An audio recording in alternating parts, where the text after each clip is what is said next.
Hey, kia ora koutou whānau. Welcome back to another edition of Big Hairy News. Kia ora, Chewy.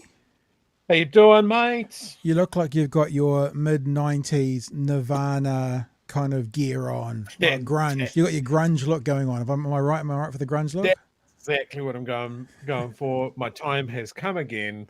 I'm actually just waiting for Pearl Jam tickets because I see they're playing in Auckland and with the Pixies. So as soon as they announce tickets for sale, I'm in. Cool, man. I've seen Pearl Jam before, but I haven't seen the Pixies. Now, because we all got here very, very late, Chewy, we haven't done this yet, of course. We haven't done the little double check, so we'll do it now. How are we going with that? Yeah. Feeling chill with me? Feeling good? Some backgroundy stuff? Sorry, Chill vibe. What we're saying is Chewy had other work commitments tonight and only just got here in time, which I was expecting to see you at 9:15, Chewy, so it's so lovely to see you early. Have we got a show for you? Oh. My Christmas. I haven't even had a chance to talk to you about what I want to talk about tonight, but please, show master. Well, we've got 4 stories we're going to talk about tonight because I couldn't not do a couple of them. And since then, I've seen a beautiful triangle of information come up that includes Winston Peters, anti-vaxxers, and completely incorrect information, which I just have to touch on as well as we go through the night. So we're going to be having a look at, we're going to be congratulating Christopher Luxon for doing the right thing. Whilst he does the right thing, he does sound a little bit like he's telling Israel off like they're a naughty child that needs to go to timeout. But the words that came out of his mouth were correct, so we're going to congratulate for him. Of course, we're going to talk about Grant Robertson retiring. That's the biggest news story of the day, no matter what. We're going to have a look at the continued and restarted up benefit bashing from the government, Benny bashing. We're going to talk about what came out last night, which is what I said we'll touch on today. But there was also an episode of Breakfast had the Prime Minister on it as well this morning. So we'll do this was from last night, this was from this morning. And supermarkets. Supermarket suppliers, Chewy. Suppliers to supermarkets are starting to go on record as to what they sell supermarket products, their wares for, to point out how much supermarkets are rorting it by the amount of profit they're putting on it. And there's an interview, which we're not going to show you the interview because it's going to come on ABC Four Corners later in the week. But the head of Woolworths in Australia, who is also covering Woolworths in New Zealand, which is, what are they called? Countdown. But they're going to become Woolworths if they haven't done so already, stormed out of the interview when he got asked about price rorting. So we'll have a bit of a look. So there's lots. There's lots. Precious wee sensitive soul. I'm going to rage quit an interview because someone's dropping bombs on you. Dropping bombs. Are you able to give us what you want to talk about in a sentence, and we'll see what happens? I have a story about a fella called Kyle Chapman. I saw the headline for that across Twitter. I didn't actually read the story, but I know exactly what you're talking about. Okay, well, we'll leave that as well. People will know what you're talking about. We'll get to it. Mm-hmm. Right, let's start here because I didn't do this last night. And you cheeky monkeys tried to make me redesign my my billboard. I didn't redesign it. I got away with another bunch of people being put on. So, double dare you.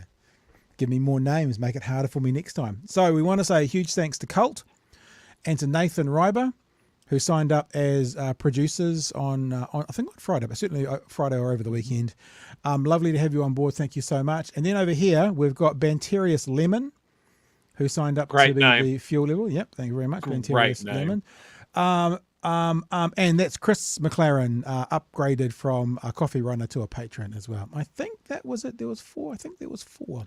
That's a good looking list there. Yeah, it's getting there, isn't it? Good, very attractive list. Look at that, getting there.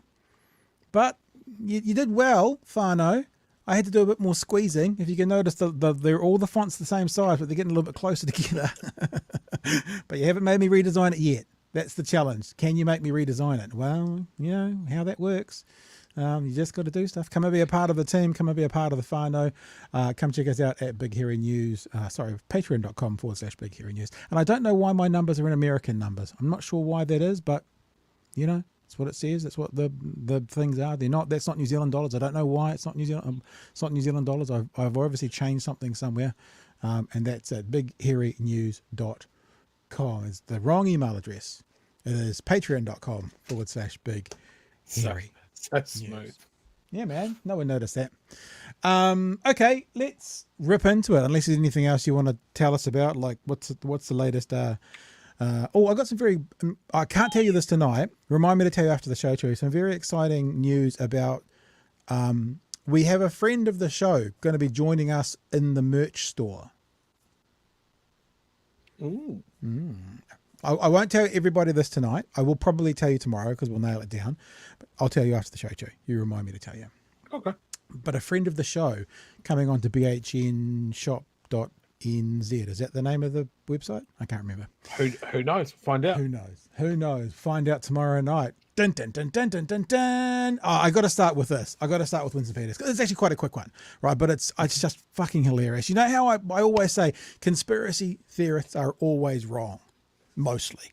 Because, every dog has its day. Broken watches right twice a day. But they're always wrong mostly is what we've always kind of said. So I only saw this just as we were signing up, which is why I haven't done too much about it.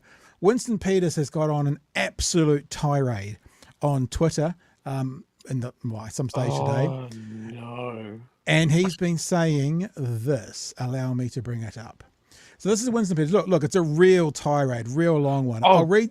Jesus. Let me just read you the first couple of paragraphs, right? Winston Peters, on Friday last week, the Court of Appeal made a significant ruling that upheld a previous High Court judgment that the New Zealand Defence Force's workplace COVID-19 vaccination mandate is unlawful. Now, the word is very important. Since then, just one online media outlet has reported this ruling, and I think that was News Talk ZB. I googled it, and it said is unlawful, right, on the News Talk ZB one. I think that's the only one that I could find. This solitary report was also behind a paywall, so not accessible to the vast majority of the public. No other mainstream media outlet has made any mention of this ruling, which clearly identifies that people's rights and freedoms were significantly eroded by an unlawful direction from the previous government. Now, that he supported. I've got this nerve in the back of my neck that I like to refer to as my bullshit nerve. Now, it goes every now and again. It doesn't mean I'm right, but when it goes off, I'm like, I know the New Zealand media, and there is no conspiracy for them to not report this. There is no reason for them to not report this.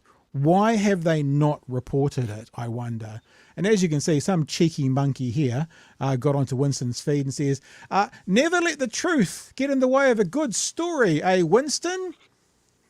And I'll now show you the Defence Force has actually had to put out a statement for all the misinformation out there that Winston is a part of. And you can have a look going through here. Lots of cookers are going off. Look, we covered it. No paywall. Yada, yada, yada, yada, yada. So this is a release from the New Zealand Defence Force. Update on recent Court of Appeal ruling. It says this.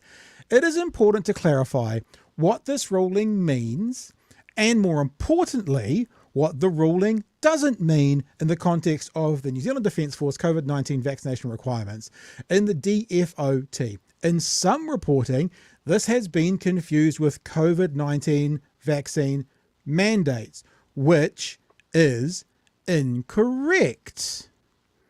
There are currently no COVID-19 vaccine mandates. However, Chewy, would you like to know something ironic? I bloody would. There are no COVID-19 mandates, but to join the New Zealand Defence Force, you have to get vaccinated against COVID-19. It's a part of their schedule. Let me elaborate. Members of the armed forces must be ready to serve when and where they are needed and are required to meet individual readiness requirements, which includes having a number of vaccinations. These requirements have been around for decades and are not new. This requirement goes beyond health and safety and extends to members of the armed forces being ready to serve and deploy when they're needed, which is essential for a small defence force. These requirements range from fitness, and weapons qualifications to dental and medical standards, and having a number of vaccinations, including the COVID-19 vaccination as specified in the NZDF vaccination schedule.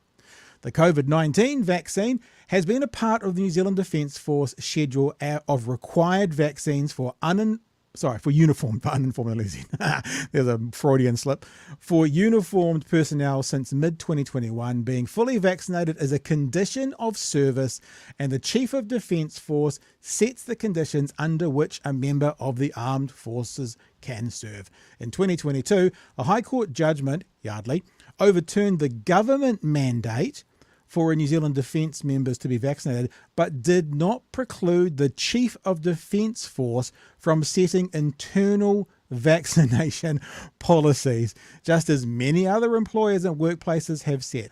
The High Court was aware in Yardley that vaccination was already a requirement for the armed forces and did not suggest this requirement in the context was unjustified.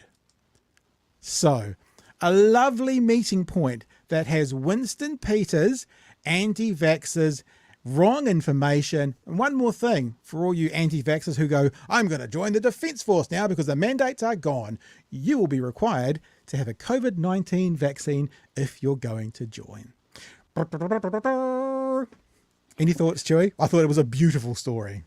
Hey, Winston, I would like you to tell me that you know nothing about the military without saying that you don't know anything about the military. If you could do that in like way too many words on Twitter, like show your entire ass all at once, that'd be great. Oh, you've already done that? Fantastic. Yes, this is actually very similar if you're a nurse. Yep. They have an entire schedule of vaccinations that they have to get.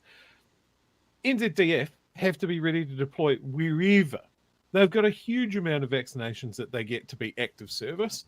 And the military isn't run like a democracy. It really isn't. You can't go in and go, I don't believe in it. I don't think I should have to get it. Because they'll just turn around and go, you're not a team player. You're not following a lawful order. Get the fuck out. Nobody can trust you. You've got people that are working in close proximity to each other. It's just, it wasn't even up for debate. I know in the States they had serving military members really throw their weight around over this, and they just got, I think they all got dishonorably discharged. They had to walk that back a little bit later because people weren't signing up, and they've got so many wars they need meat. But yeah, here, completely different story. Well done, Winston. Well done. You utter mong. But you've got to fly that flag for the cookers that you have courted, essentially. Very good. Right, we're going to keep trucking. I just wanted to share that other one because this one's actually Brilliant. Not a particular. It's delicious. It is delicious, isn't it? Not a particularly long one. What do they call that in a color, like an amuse bouche for the rest of the stories? Just a little appetite wetter. Yeah, no, that's good. That's good. Tastes good.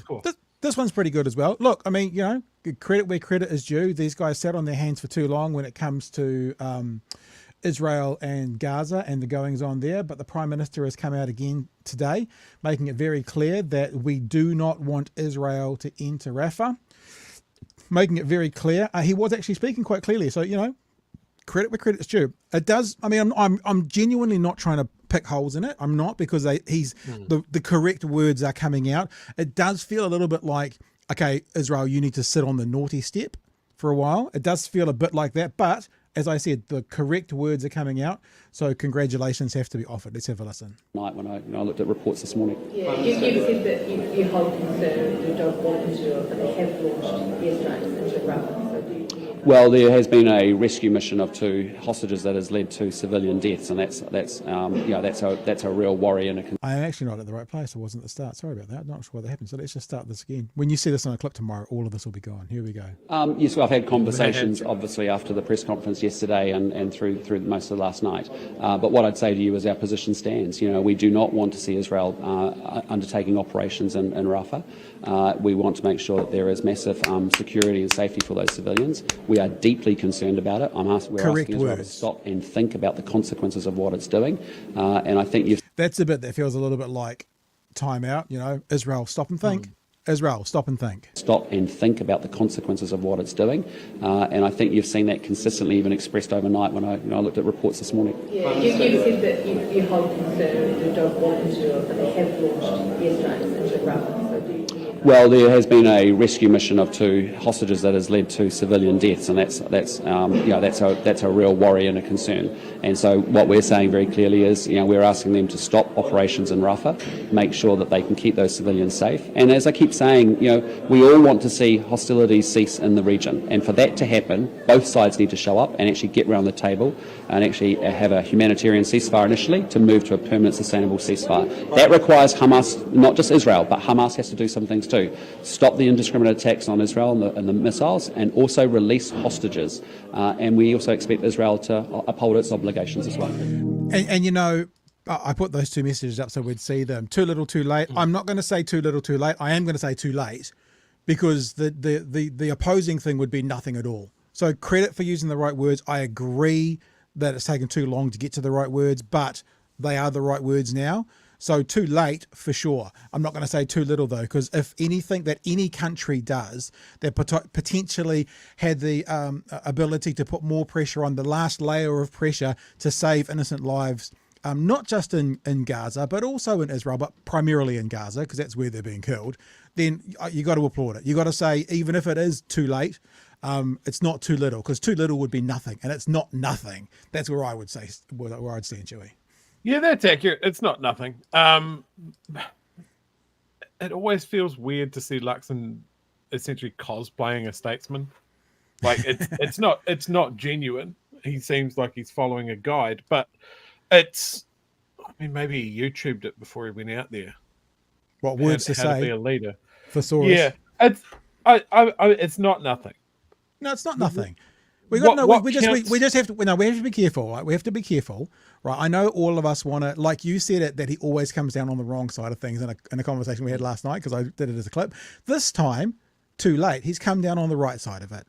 Like, we might want more, like people are saying in the chat, and I've just put one up about sanctions need to come. Don't disagree with that, but it's not nothing. Now, you might go, oh, Pat, you dick, you're sitting on the fence. And no, it's not nothing. I'm not going any further than that. There can now and should now be more, but it's not nothing. He has come down on the right side, albeit too late, but it is now on the right. It's like, if you've got a friend who supports the offender of whatever the crime is, and then they realize that that's the offender, and so they come and go, oh look, actually no, I'm supporting you now.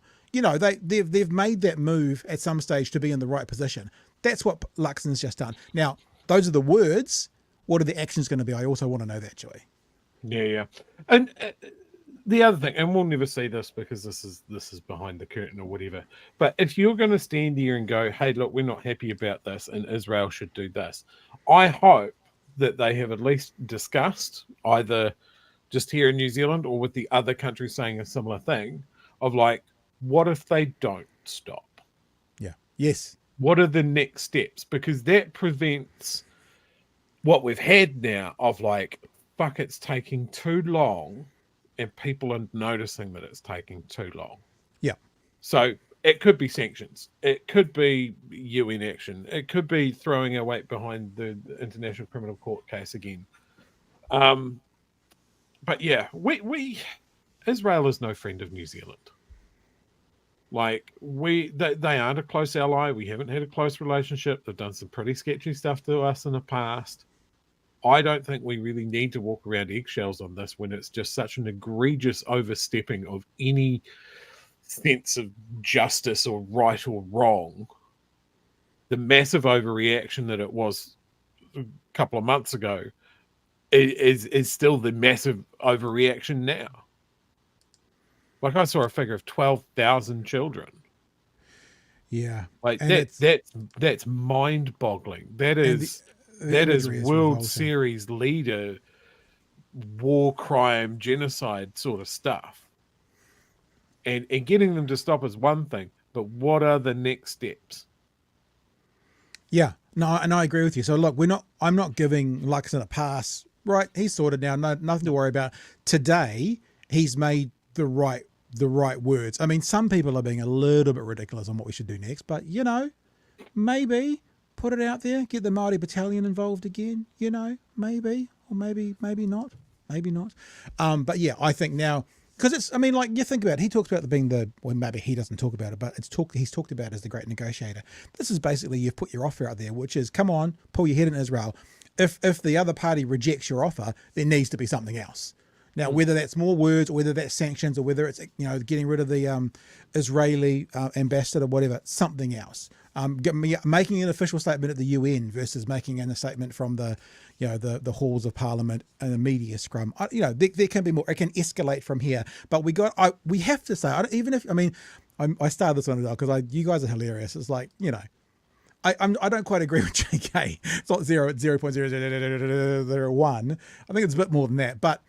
But it's right and appropriate to say when someone uses the right words, they're using the right words. But that's not the end of your job, Mr. Luxon. There is a lot more still to do in this instance, and we're still watching. That's what I would put it. Yeah, and Raywin says that he's in catch-up mode. Yep, I think that's probably true as well. Absolutely. Yep. Yep, and Nikki says, like we were saying, actions are needed. What those actions are, don't know. Look, but that's a tomorrow conversation. I'll be willing to give him a slight pass here in the fact that all of this kicked off during our election cycle and the forming of the government and the parliament not being in session and all of those sort of things. He had some legitimate, if not still frustrating, excuses of why this wasn't a priority to get on top of. It probably wasn't even that wasn't a priority because there was that funny in-between stage where we didn't have a government, but the new incumbent government couldn't say anything. So there was a period of about 2 weeks where, and Hipkins did come out and say something, and he was kind of like, this is not really what it's not a lame dunk, but whatever a caretaker government should be doing. So there was a bit of oddness there, but that's not an excuse. This still should have come a long time ago, right? Be clear. But, I'm not trying to minimize it, but it's like when your friend gets it wrong for so long and then they finally get it right, you don't go, yeah, fucking dick. Took too long. You celebrate that they got it right, and then you say, but this is not the end of the journey. You've got it right today. What next? That's as far as I'm prepared to go. You got it right today. What next? Yeah, absolutely. Alrighty. We've got kind of some quickie ones today. I think this is quite good. 2 stories in 20 minutes. I know. Let's do the 3. Fuck is up? Let's do 3 and 30. This is a kind of fun one. You'll like this one, Chewie. Now, I said at the start that suppliers are starting to dob in supermarkets. This story doesn't give us the exact numbers, but it's fairly obvious what's happening is that suppliers are saying, we know how much we sell you our product for, and Pat. we see... Yeah. Pat. What? This is obviously a countdown, and I can see a rat in this picture. Do you see the rat? Do you see the rat, chat? Do you? I'm not even joking. There is a rat in this picture of Countdown. Where? What are you saying? Calling Simon Dello a rat? What is? Just above Simon Dello's head. Or are you? Look at you. Hey! Technically a mouse. Technically. They should really pull that market. Technically a mouse. So we don't get numbers in this, but it's fairly obvious that I thought you were going to say this one, that mouse there. See that one there? I thought you were being cheeky. 2 mice. Close it down. I can play the comedy role as well. No, this is very good. Very good. Thank you. So thank you for interrupting my flow, my rhythm, my pattern. I had to. So we don't get the numbers, but it's fairly obvious that the suppliers are saying, we know what we sell it to the shops for, and we can see what they're selling it for. This is called price gouging or routing. And the poor old head of Woolworths, the poor guy, he just can't handle a bit of pressure. this interview is obviously come out later in the week, but we get a little preview. The boss of Woolworths in Australia and New Zealand has walked out of a heated interview about allegations of price gouging. It was part of an investigation by ABC's Four Corners, which claims the biggest supermarket chains are profiting from rising prices. Australia correspondent Aziz Al-Safin reports. The boss of one of the largest supermarket chains. Yeah, no, I think I'm done, guys. I do this with good intent. During a grilling over price gouging. He said, I did this with good intent. Like, I don't know if you're aware of how it works in a thing. There's no deal signed by an interviewer if they're doing their job properly. You come in for an interview, they ask you, good, I did it in good intent. What were you expecting? A bit of a back slap because you turned up? It's not how it works, love. Claims. You're walking out, really? No. Can we just talk through Brad for a sec? But consumers are fed up. This just cost me almost $400. This is an absolute joke. And so are suppliers, who are blowing the lid on what they say are ruthless tactics. It's absolutely ridiculous. The margins that they make, the tactics that they deploy. This supplier, who wanted to remain unidentified, says he's at the mercy of the big supermarkets. Coles too, confronted by leaked emails, alleging it's taking advantage of recent product price rises. He says that's the definition of price gouging. Is that the case? We don't engage in practices like that. The investigation by the ABC. Do you believe that hostage video? Did that look like I'll blink when I blink 3 times? When I blink 3 times, that means send the SAS through the door, please, because I'm unsafe.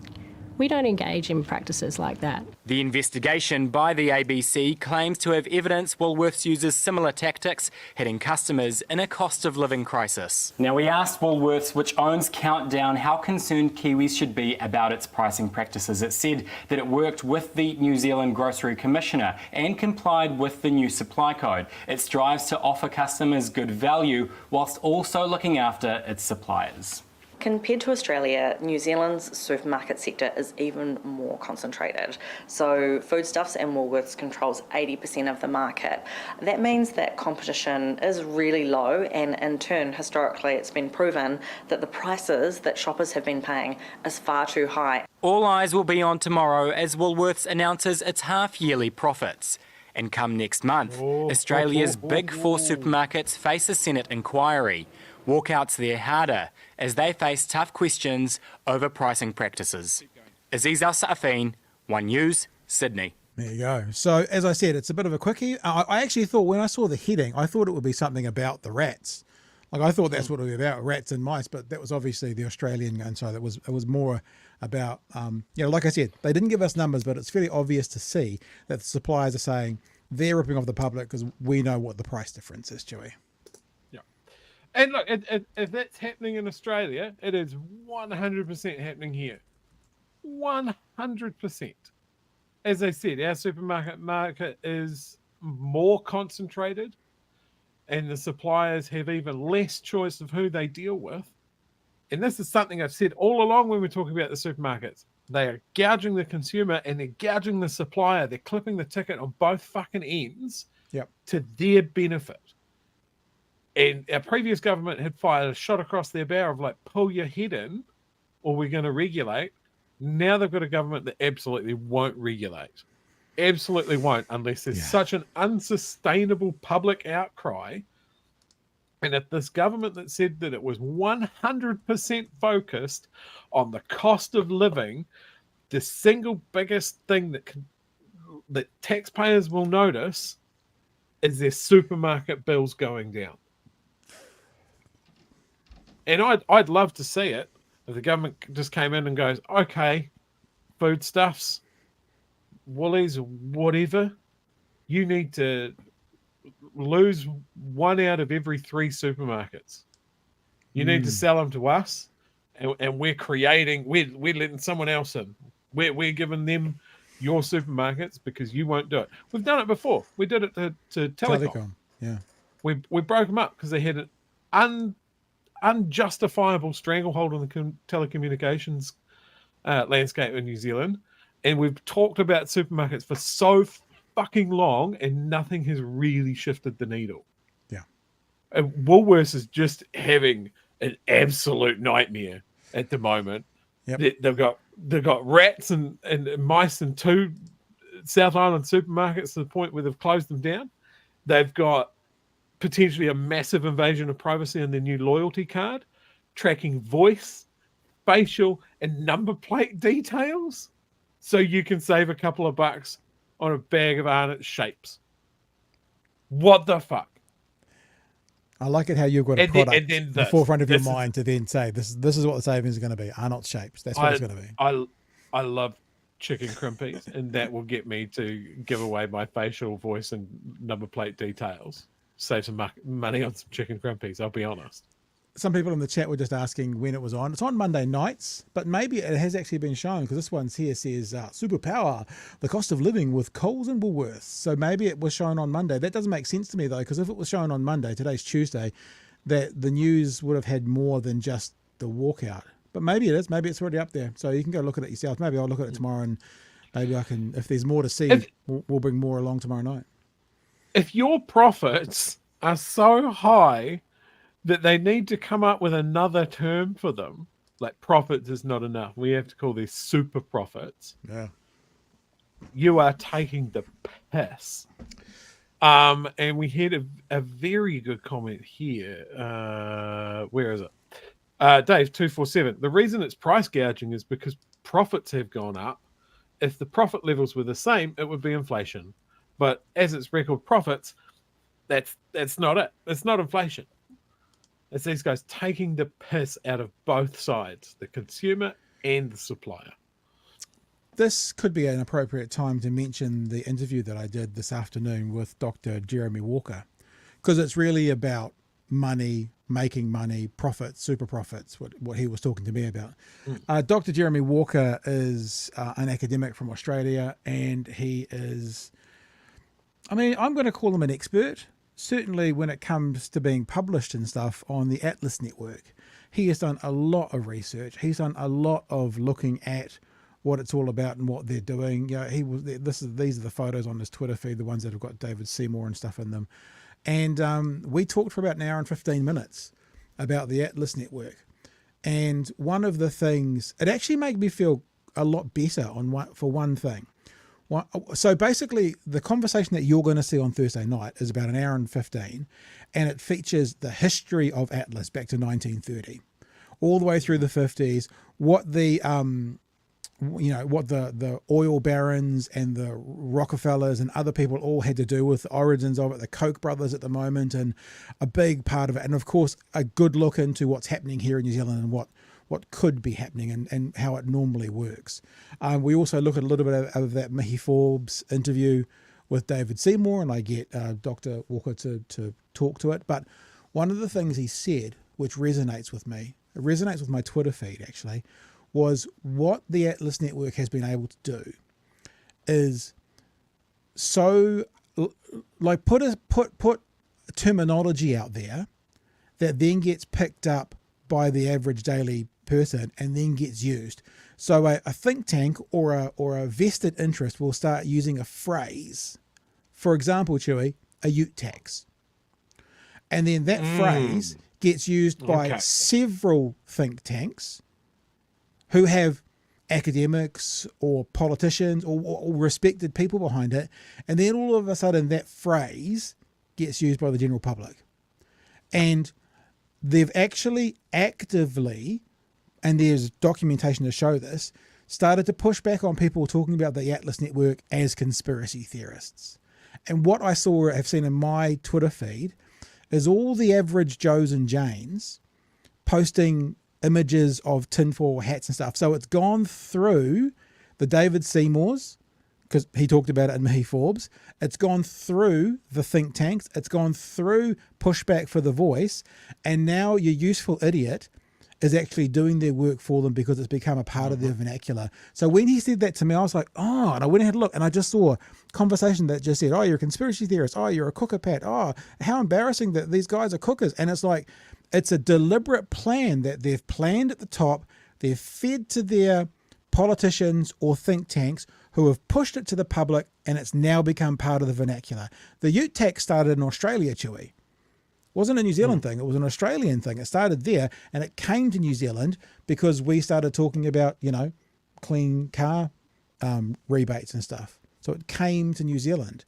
And of course, it wasn't about utes. It was about high emission vehicles, but the ute tax. Now, this happens, right? Like everyone talked about Sue Bradford's, anti-smacking bill as the anti-smacking bill. It's not what it was called, but that's what it got named. That's another part of it. Whether that's the left doing the same thing or not, I don't know. Maybe that's more them doing it. They rename it so you can't smack your kids. You can't, anti-smacking bill. The ute tax, this kind of stuff. Conspiracy theorists. And it just made me kind of go, oh, that's really interesting. It made me feel, when I looked at my feed, by going, oh, I see how this is working now.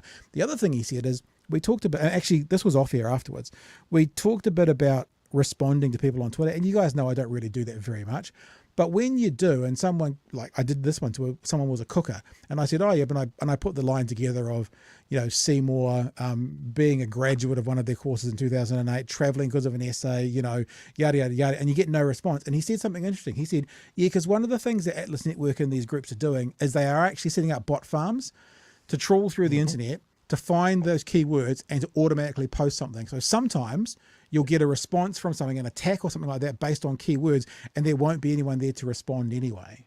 Really, really, really interesting. It's going to be Thursday night's show. It's already recorded.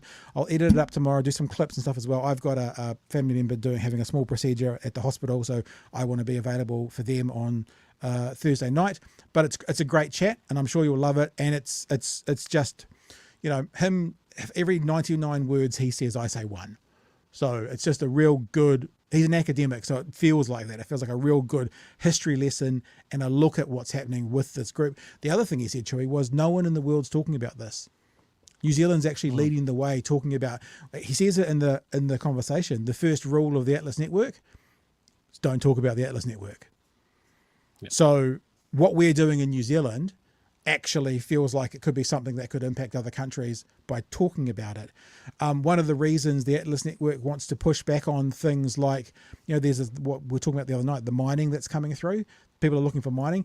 It's not even that they necessarily care about getting the mining out of New Zealand. It's that if New Zealand can stop them doing it, that sets a precedence for other countries to stop them doing it as well. So part of what this group is doing is trying to squash everything, even if it's of little impact in that country, to make sure another country can't go, oh, New Zealand did it, let's do it too. It's fascinating, man. It's a fascinating conversation. And there's my setup for it for Thursday night. That sounds amazing. I mean, I noticed when people were talking about the ute tax, how prevalent that description for it was. And it was frustrating to me personally because that's not what it was. And the Labour government at the time was absolutely incapable, it seemed, of pushing back against that messaging. They didn't even really seem to try of going, well, no, it's not a ute tax, it's high emissions vehicles because they're inefficient and all sorts of stuff. Yeah, there was no. That's why the clean car discount has gone, and along with it, the other part of that, which was putting a tax on high emitting vehicles, all gone. Yeah. Never mind. And remember, we've said this before. The first 100 days, the people that will be happiest with the new government are the tobacco companies and the fossil fuel companies. They're the two groups that this government has made the most friends in. Imagine your first 100 days, the legacy of your first 100 days is big tobacco gives you the thumbs up and the petroleum industry gives you the thumbs up. I mean, what? It's outrageous and it's fascinating all at the same time. This is another timely reminder that you should all watch Thank You for Smoking. It's a fantastic movie. Just saying, segs into that really nicely. J-Max, right, as well. Yeah. Yep.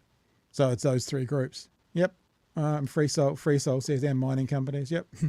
But those mining companies could actually be tied back on some level to the Atlas Network. Now, we've got to be careful as well to not turn into conspiracy theorists. It's like the Reds under the bed. It's not the Atlas under the bed for everything. Like, I asked him a question about David Seymour. It's like, how do you then know what's been influenced from offshore or from these sorts of think groups? And how do you know what's just your general neoliberal bullshit coming out of a neoliberal group sort of thing? It's hard to answer that question. So I don't know if there's key markers, but one of the things I got out of the conversation was if you're getting exactly the same messaging from multiple places, that's a pretty good indication that there's a plan here. And this whole kind of, if you point to the Atlas Group at the moment, you're a conspiracy theorist, that is definitely one of those. It's coming from everywhere, right? It's coming from everywhere, not just from like Seymour through his people, but from Seymour, from other, think tanks and unions, quote unquote unions, and that kind of stuff. So there's a good thing to keep your eyes on. If you're getting the same messaging, even the same words from multiple groups, just beware of where that messaging has come from, because it looks like there's a collaboration there. With who? That's what we need to figure out. In this man's opinion, I think the more that we peel back the curtain from what Atlas have been doing in New Zealand and who's behind it, it is all coming back to the taxpayers union, brackets, not a fucking union. They have been behind so much shady shit, especially around websites, official information requests, and just straight up astroturfing campaigns. They have got to be the propaganda arm, the New Zealand propaganda arm of Atlas Network. I would eat my hat if that's not true. So when you say you would eat your hat, what you're saying is that's an honest held belief, eh? Yeah. Yeah, absolutely. Just like it's my honest held belief that what's the main guy from the taxpayers union? The Jordan. guy with the face. Jordan, is it Jordan Williams? Jordan Williams. He absolutely has sex with those costumes that he's so proud of. Honest held belief. He's a furry. Because me and the doctor, the good doctor, did have a conversation around defamation, because the defamation laws are very different in Australia than they are in New Zealand. And he just wanted to be clear on what ours are. And I said, if we actually honestly believe what we're saying, it's very, very difficult to be held accountable. Or if it's comedy, like Chewy's last comment definitely was, or satire, it's hard to be held accountable. It's certainly funny to think about, isn't it? No, it's gross. That's why people in the chat are saying, ew, I can see that. Maybe we could do an official information request to the taxpayers union to see what their dry cleaning bill is for. If they're cleaning that costume once a week, we know what's up. I'm leaving this conversation right now. Let's actually get to a conversation which is, I actually put a request in to get to Granty today because he's coming home. He's coming back to Dunedin. He's retiring and he's coming back to Dunedin. And I said, come on, come and talk to us in Dunedin about what you're going to be doing when you get back here. I mean, I guess there's a chance we may get him tomorrow night, but we'll wait and see what happens. Big news today. He's been in the game for 15 years. He's one of the big three for the last kind of 6 or 7 years. Grant Robertson retires from politics. Tēnā tātou katoa, good evening. The Labour Party is losing one of its heavy hitters, with former Deputy Prime Minister Grant Robertson announcing today he's retiring from politics. Robertson was also Finance Minister and said he's proud of the lives and jobs the government saved during COVID. Oh, hello, pause. Why couldn't they have said that during the election cycle? The lives. Why couldn't they say that constantly during the election cycle? We say the 20,000 more New Zealanders that are fucking voting for national. Have you got a job now? You're welcome. Lynch. Hanging up his calculator, it's goodbye, Grant Robertson. I gave every single inch of myself to the jobs that I've had in Parliament, and arguably maybe a little bit more than that in the last 6 years particularly. And so I knew that I didn't have it in me to go much further. The Finance Minister who steered New Zealand through a once-in-a-lifetime economic crisis is leaving the building, signing off without regret, signing off with pride. I remember the day when a briefing came over from Treasury and it said unemployment was going to go over 10%. And I remember thinking to myself, I'm not going to let that happen. Robertson told his... Why wasn't that the lead in the last election cycle? Like, it's the first time I've heard that story. Why wasn't that a news item? Like a campaign. We got told that. We pushed hard. Were mistakes made? Yes. But 20,000 New Zealanders and 6,000 employed people, thanks to what Labour did during COVID 2020 or 2021. But, you know what they need? They need Spiderhoof doing their PR for them. We've already talked about that, haven't we? Oh, no, I think Spiderhoof wants to go to the Māori Party, I think. His caucus colleagues this morning had told Chris Hipkins a while back. One of the hardest things I had to do was to tell him that I was looking to move on. The feeling mutual. An emotional day. It won't come as a surprise to any of you that Jacinda and Grant have been two of my best friends, not just at work, but in my life. And so having had them both recently depart has not been easy. Robertson entered Parliament in 2008 alongside his mates Jacinda Ardern and Chris Hipkins. Today now, Dame Jacinda, the former Prime Minister, shared that Robertson had played a pivotal role in her entry to politics, as at a Labour list ranking meeting. Grant was the hot favourite. As nominations began, Grant stood up and announced to the room, "I don't wish to be ranked until Jacinda Ardern is." And I really wanted to make sure she got in. That's pretty self-sacrificial. Your words. Robertson had a dream to be leader. He ran for it twice, once with Ardern as a running mate. Surprise! He faced a barrage of questions the first time round in 2013 about whether New Zealand was ready for an openly gay Prime Minister. I think they'll judge me on my abilities and what I bring to the job. I don't think that's ever really impacted him. You know, like, there was a little bit of conversation around at this time, but but beyond that, I've never really heard it talked about.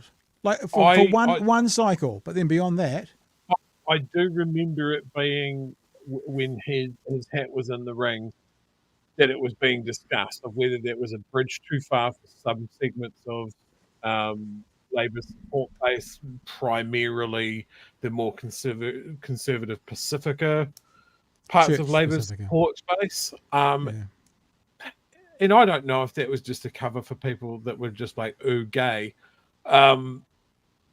But yeah, I mean, to hear that again, like, I think personally Grant would have been a phenomenal Prime Minister. Honestly, one of the greats. And to hear that we didn't get that because he is gay, it's gutting. Well, I mean, in fairness, they didn't say because he was gay. They said it contributed to it, just for accuracy. But look, what I wrote down though was house debates.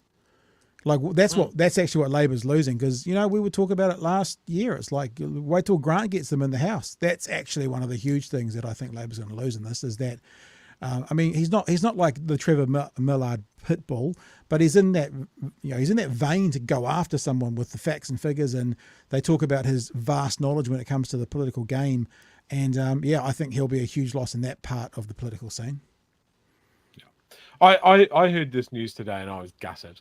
I instantly understood it, just very much the same as I understood why Jacinda went, but it was again a very similar feeling. I was just gutted because he is such a powerhouse. He'd wipe the floor with Nicola day in, day out.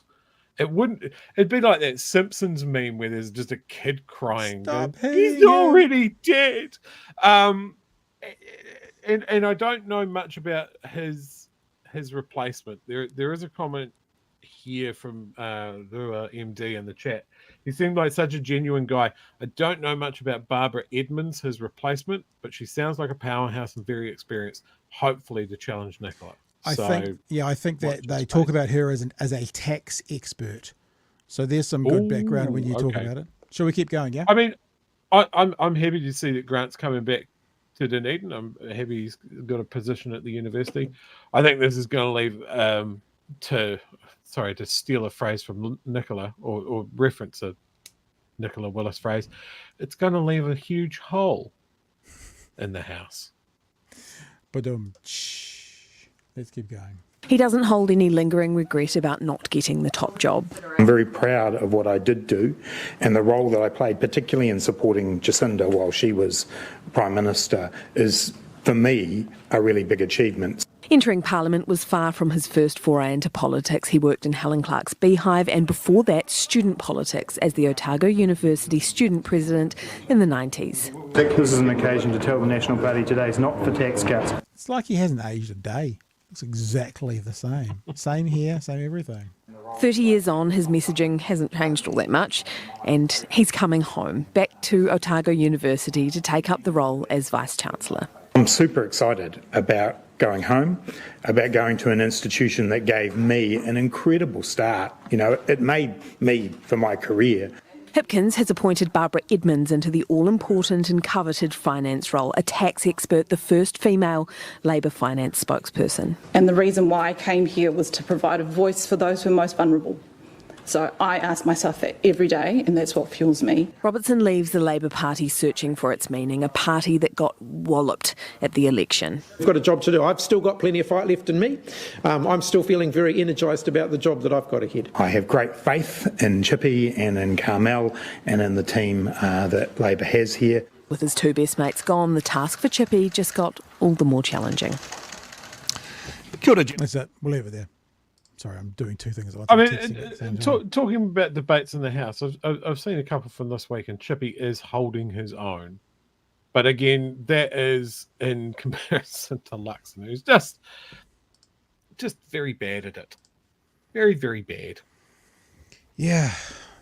So I mean, it is a loss, but people move on. I don't get the same sense though. You were saying that, you know, it reminded you of Jacinda. I'm assuming you're kind of saying the feeling you had when she left, because he seems to be leaving differently. Like, she looked like a wrecked person who had nothing left to give. He looks like someone going, it's time to move on. It's time for the next stage. You know, it doesn't quite feel as heavy on him for the having to leave, just more time choosing to leave. I think that's fair, and I think it's almost a tactical decision. I think that Grant has always been, and it's sort of illustrated in that story, that he's party first rather than me first, sort of thing. And I think he's looked at the landscape and gone, okay, I need to get out of the way for someone else to have a go at this government before the budget, basically. And look, I could be wrong. I could be completely wrong, as Brendan's saying. You know, don't know if I agree, that's fine. I could be wrong. I'm just saying the sense I get that he doesn't seem quite as, I'm not going to use the word distraught. I'm just saying she seemed like she'd run a marathon and she could not do another step. He looks like he's run a marathon, and then maybe he could do another couple of Ks, but it's time to go. That's just the vibe I get, you know. Yeah, no, fair enough. Is there anything you we want should to say? get him on the show. Well, we should get him on. We should door knock him. Yeah, like other people sometimes do. Yeah, let's he'll definitely come on. We'll get him on, even if it's when he gets back here to Dunedin. We could go to a podcast with him somewhere, take him out somewhere and have a chat with him down at the Esplanade or something. That'd be quite nice, actually. Do an hour conversation with him in a pub. Okay, is there anything in the chat that we want to, because this is the Granty bit, is there anything we really want to get out there about Grant before we move on to the benefit bashing part of our show? Yep, Peter, here's a good comment. I hope that Luxon isn't too petty to sign off on an offer for a knighthood. Don't know if Robertson would take it. He certainly has the mana, and I think that would be a deserved one. Yeah, all right. And then just comments. He was a good finance minister. I think he was. I think that idea, honestly. I mean, that story about Treasury saying the unemployment should go above 10%, that's just, I mean, how can that not be on the headline of your CV if you were doing a CV? You know, I saved tens of thousands of jobs and got no credit for it the next fucking election. And Free Soul, I'm so sad that he's going, but I don't blame him. So proud that I met him. So I look forward to that. Hopefully I'll bump into him in Dunedin. Well, yeah, let's do that. I'll do that. I'll reach out to him and say, when he gets here, me, you, and Chewy go to a pub. We'll bring along some mics and just actually have a chat with Grant Robertson out and about. I've bought some new DJI mics, so we can use those. Yeah, the Bluetooth ones. All right, very, very good. So let's move on to the last part of the show. It's the benefit bashing segment of the show. We do one of these every night because that's just how we roll. But I think what I want to do is play the story actually from last night that came out, because we talked about this last night and said we're going to do it properly tomorrow night. And then there's also another clip from this morning's breakfast show where Jenny May Coffin makes a really interesting point. She doesn't quite land, she doesn't quite stick the landing, but she makes a very good point about the focus being put on sanctioning beneficiaries. How much money will that save versus, say, tax avoidance if you're looking to get some money back? Now, She doesn't, when I say she doesn't stick the landing, what I'm saying is she doesn't necessarily have the numbers. Like you would hope that she would go, this is going to save the government X amount of dollars doing the benefit. But if you did this, it would save so much more. She doesn't quite have those numbers, but it's still a good and interesting question to pose. But let's first of all start, Chewie, with the actual story from last night about this tried and true, always failed, never worked, benefit bashing from the right. Tira tatou katoa, good evening. The government is amping up its beneficiary crackdown today, telling the Ministry of Social Development that sanctions must be more vigorously applied.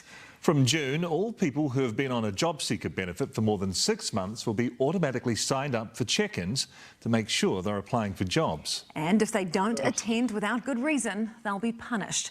Political editor Jenna Lynch reports. Luke Tuitea gets by with a little help from us all. He was hit by a bus when he was young and now receives a benefit to live off. Oh, what a blimmin' sucking off the teat. Hit by a bus. Come on, boy. Pull yourself up from your socks. Get on with things. He got hit by a bus. He doesn't have to ever work another day in his life. He's a broken human being. Shit. A medical benefit, right? And do you find that is enough to help you, live? No. There should be more. We should get more. Increasingly, the little help doesn't stretch all that far. They say it's enough to buy your groceries, but the cost of living has gone up. He's one of the 378,000 New Zealanders who were receiving a main benefit at the end of December.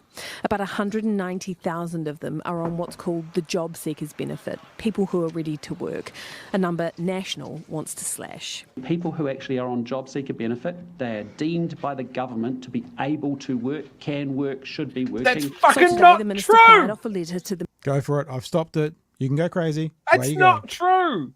There are so many people on job seeker benefit that will never work again. Through mental or physical disability, they will not be able to work. And it is unacceptable for them to just lump everybody in and go, oh, everybody who's a job seeker is ready to work. Look, I'm ignorant here, but can I ask the question that some will be wondering from what you've just said? I'm not disputing you. If you were in that sense, wouldn't you be on a medical benefit, not a job seeker? Like if you couldn't work? No, because they fucking got rid of them. Oh, they got rid of them. Yeah, What, they wanted to cut down. They wanted to streamline the benefits.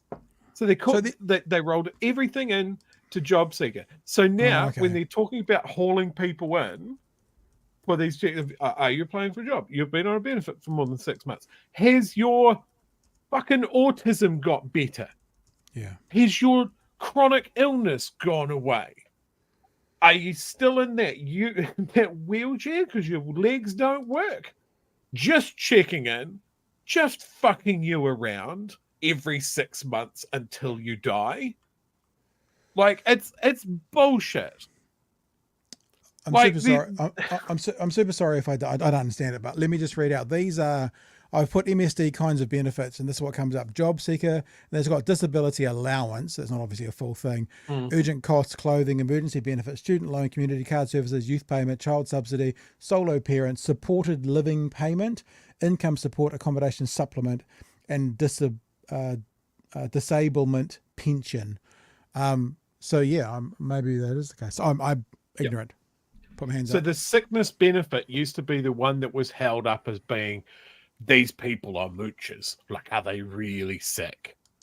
So that was the thing, is that they rolled them all in together.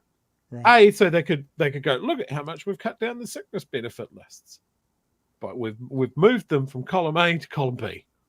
Aren't we clever? And now we can lump them all into the same group and weaponize people's feeling, the vibe that these people are getting an easy ride, that they're just sitting on their couch playing PlayStation all day. You know, I'm firm on the belief that if these two cunts on the screen think it is so easy to live on a job seeker's benefit, that they go on that benefit for 6 months. They submit themselves to the same sort of sanctions, so they know what the fuck they're talking about. Well, Luxon's benefits, and we'll never ever see it. You know, Luxon's payment from the taxpayer is $450,000 a year. I look, you know, I love you, Chewie, and I'm. This is because I'm dumb, not you're dumb. I'm just double checking, right? Because there is a one called the supported living payment for people who have had care or care for someone with a health condition, injury or disability that limits them. Is the benefit for people who have or are caring for someone with a health condition, injury or disability. I'm just, again, ignorance, would that not be the sickness benefit or version of it? That's part of it, and I would say that is for the most severely affected. Okay. But there will be a large portion of people that have rolled into JobSeeker. To just go that JobSeeker is just people that have gone, I don't have to work anymore. That this is fine. I think is just a gross oversimplification. There we go. There you go. We've got someone who's experienced it. Sickness was split into the invalid's benefit and the limited capacity job seeker benefit, which I am on. You have to submit a medical certificate every few months. So there's a part of that which is job seeker. Right, done. Thank you. My ignorance. Mea culpa, mea culpa. I saw a story from a close friend talking about someone that they knew that had spina bifida and gets brought in to WINZ to see if they're applying for jobs. Like it's dehumanizing. And these guys don't get it because they haven't even been fucking downwind of being close to being in that position. Yeah. He can move out of his fucking mansion and he can move into a social housing flat. Yep. And he can live in that for 6 months, buy his groceries with what he gets. He can cosplay being poor for 6 months and see what it's like. She can as well. And then we'll see if it's easy. All right, we'll keep going. Well, what did you call these guys? You mentioned the certain kind of people on screen? C units. Right, here we go with the C units. The Ministry of Social Development instructing them to apply sanctions more liberally. If they're not taking steps, there is action taken to support them, and they're clear about their obligations. And they're clear that there will be consequences if they don't take the necessary steps to be in work. In 2017, when Labor took office, just over 60,000 sanctions were applied to beneficiaries who didn't meet work-ready compliance. By last year, that had dropped to 25,000. 60,000 in 2017, is that the level that you wanted at? Well, it'd be a good start. Sanctioning beneficiaries getting a mixed... So that means lower, because a good start means needs to be lower. Keep going. Reaction in Johnsonville. Sure, yeah, they should. I mean, in other countries it's like that. I wouldn't like to see other countries sort of a carte blanche type attitude where we just do things despite. No, they're entitled to the way they... They probably paid their taxes in the earlier days. Yeah. I'm working to put food on the table and going to work every day, and I think they should. I think there should be some sort of penalties for people that aren't doing what they could do.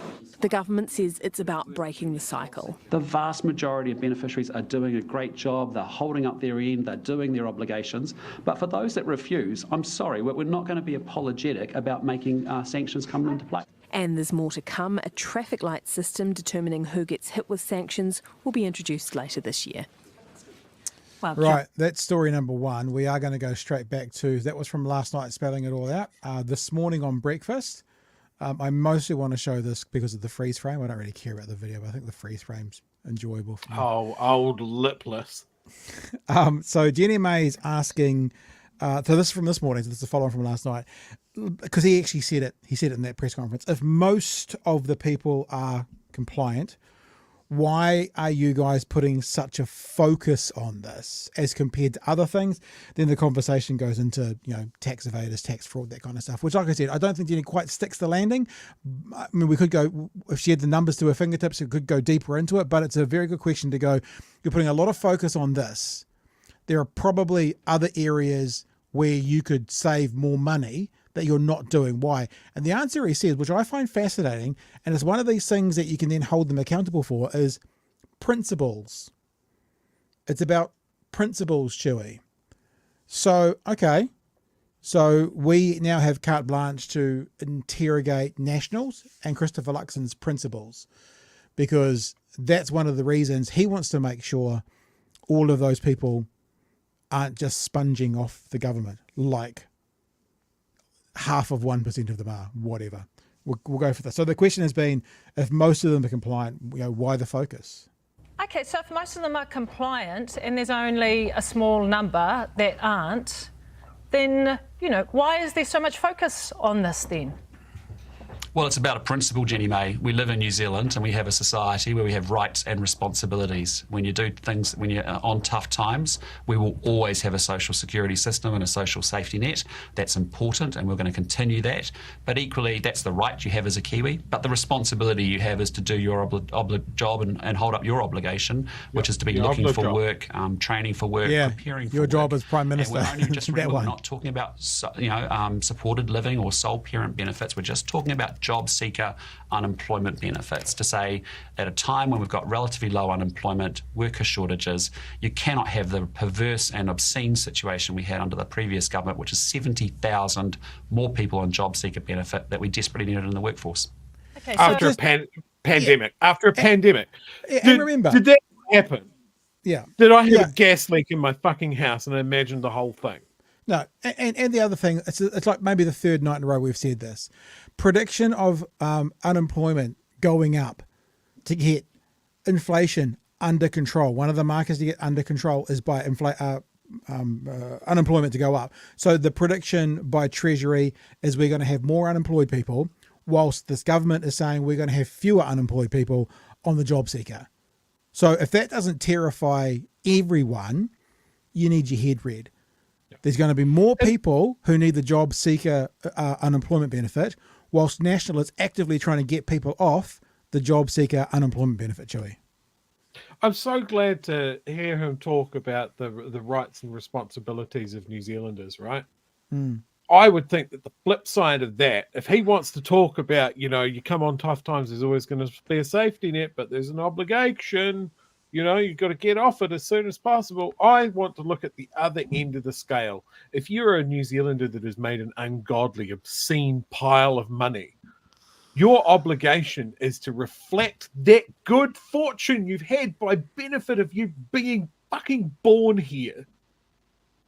That you do your rights and obligations and pay your fair share of tax so that social net can keep going. And we don't have to keep criminalizing kids because your parents are fucking poor, while we know 311 New Zealand families pay less than half of what the people on the benefit pay in tax. Yep. It's fucking crazy. But they won't touch that. They won't look at that. They are going, how much money are they going to spend on policing this, by his own admission, minority of people on this job seeker benefit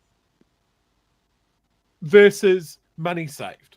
Yeah. Would we, they're cutting staff, aren't they? This is going to take more staff hours. Well, but remember, they're cutting staff, but they're also adding whole new levels of bureaucracy. Remember what we basically found out? Because we found out that it's not that there was too many bureaucrats. It was that there was too many bureaucrats under Labor when National gets in. Because the question was asked, I think, in this interview, which we're not playing, is how are you going to get those 15 to 24-year-olds working? And he had that whole thing about we're going to have every 18-year-old is going to have like a caseworker, and we're going to bring this home, and we're going to train them up, and it's a whole new level of bureaucracy. But when National adds bureaucracy, that's right. When Labor adds bureaucracy, well, got to get rid of that. The 311 families, I think, may come up in this question, but certainly let's just go to this part of the question which talks about, focusing on this rather than focusing on, let's say, tax fraud. So then I want to go to the fact that there seems to be a lot of effort that's being put into this benefit reset. And as you say, it is specific to the job seeker. And if there's only a small amount of people that there is an issue with, because majority, as you say... Actually, I just want to say something to that, Sherry, because you said a minority. A minority in some people's eyes can be 48% of them. When we're talking about a small amount of people, you are talking about a microscopic number of people. If there are 190,000 people on the job seeker, you're talking about in the hundreds, if not the single thousands. So let's just not get all, and I'm not saying anyone's done this, but let's not get confused about the minority being, 60-40. It's probably 99.5 to 0.5. That's probably the scenario, if not more, 99.9 to 0.1. It might be that, doing what they're supposed to be doing. So what then, if we look at tax fraud, is the government doing about that? Because if we look at the amount, if we go to the Serious Fraud Office, they estimate that tax fraud is between 600 million to 7.4 billion. And how much is benefit fraud in relation to that? Well, what I just say to you, Jenny May, is we just want to make sure. Yeah, but she should have stuck the landing by had those numbers, which she didn't have, which is still a great question. Don't get me wrong, it's a great question, but she should have stuck the landing by saying this is what we've been reported that benefit fraud is, this is what tax fraud is, which she didn't get. I think we all know benefit fraud is less than tax fraud. It's a good question. Could have. That's an 8 from the Bavarian judges. Could have been a 10. In relation to that.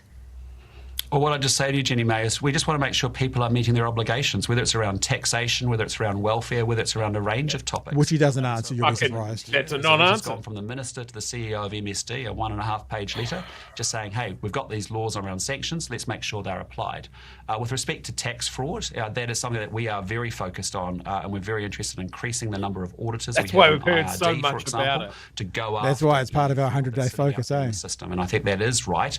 That is right that we actually want to put more resources into that space in order to drive more tax revenue and to make sure people are doing the right thing there as well. And so this is about the principle. We live it, really at the heart of our society is this notion of rights and responsibilities. We have rights and responsibilities to the country and to each other, and that's what we're going to enforce. There you go.